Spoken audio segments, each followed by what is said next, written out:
കേന്ദ്രമന്ത്രി സുരേഷ് ഗോപിയുടെ ഇടപെടലിൽ ശ്രീചിത്രയിലെ ചികിത്സാ പ്രതിസന്ധിക്ക് പരിഹാരം.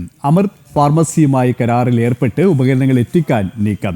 സാങ്കേതികമായ പ്രശ്നം പരിഹരിച്ചു കഴിഞ്ഞാൽ 2 ദിവസത്തിനകം ശസ്ത്രക്രിയകൾ ആരംഭിക്കുമെന്ന് കേന്ദ്രമന്ത്രി സുരേഷ് ഗോപി വ്യക്തമാക്കി. കഴിഞ്ഞ കുറച്ചു ദിവസങ്ങളായി ശ്രീചിത്രയിൽ നേരിടുന്ന ചികിത്സാ പ്രതിസന്ധിക്കാണ് ഇന്ന് ചേർന്ന യോഗത്തിൽ പരിഹാരം കണ്ടത്. കേന്ദ്ര സഹമന്ത്രി സുരേഷ് ഗോപിയുടെ നേതൃത്വത്തിൽ ശ്രീചിത്ര ഇൻസ്റ്റിറ്റ്യൂട്ട് ഡയറക്ടറും വിവിധ വകുപ്പ് മേധാവികളും ചേർന്ന് അവലോകന യോഗം നടത്തി. മറ്റ് കേന്ദ്ര സ്ഥാപനങ്ങളെപ്പോലെ ഉപകരണങ്ങൾ വാങ്ങാനാണ് നിലവിൽ തീരുമാനമെടുത്തത്. 2 ദിവസത്തിനകം ശസ്ത്രക്രിയകൾ ആരംഭിക്കുമെന്ന് സുരേഷ് ഗോപി പ്രതികരിച്ചു. മെഡിക്കൽ ഉൽപ്പന്നങ്ങളുടെ പ്രൊക്യൂർമെന്റിനെ സംബന്ധിച്ചൊക്കെ ഗവൺമെന്റ് ഓഫ് ഇന്ത്യ റൂൾസ് ഉണ്ട്, ഗവൺമെന്റ് ഓഫ് ഇന്ത്യ പോളിസി ഉണ്ട്.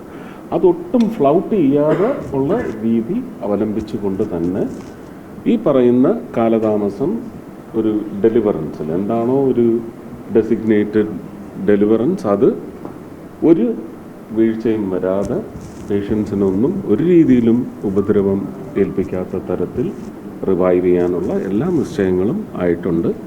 ഇന്നിപ്പോൾ അതിനെ സംബന്ധിച്ച് അവരുടെ പുതിയ എഗ്രിമെൻറ്റും കാര്യങ്ങളും എല്ലാം സൈൻ ചെയ്ത് ഒരു അണ്ടർസ്റ്റാൻഡിങ്ങിൽ എത്തിക്കഴിഞ്ഞാൽ ഒരാഴ്ചക്കുള്ളിൽ എല്ലാം നോർമലൈസ് ചെയ്തു. സാങ്കേതിക നടപടികൾ ഉടൻ പൂർത്തിയാക്കുമെന്ന് ഡയറക്ടർ സഞ്ജയ് ബിഹാരിയും പറഞ്ഞു. ഇതാ ഇന്നെല്ലാം സാങ്കേതികമായി ക്ലിയർ ചെയ്ത് കഴിഞ്ഞാൽ ഒരാഴ്ചക്കുള്ളിൽ നോർമലൈസ് ചെയ്യും. പക്ഷേ നാളെ മുതൽ അതിൻ്റെ പരിഹാര മാർഗങ്ങളെല്ലാം പ്രാവർത്തികമായി തുടങ്ങാൻ പറ്റും.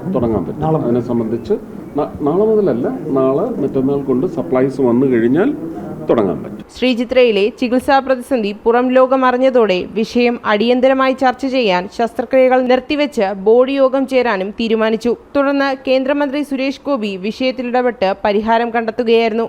ജനം, തിരുവനന്തപുരം.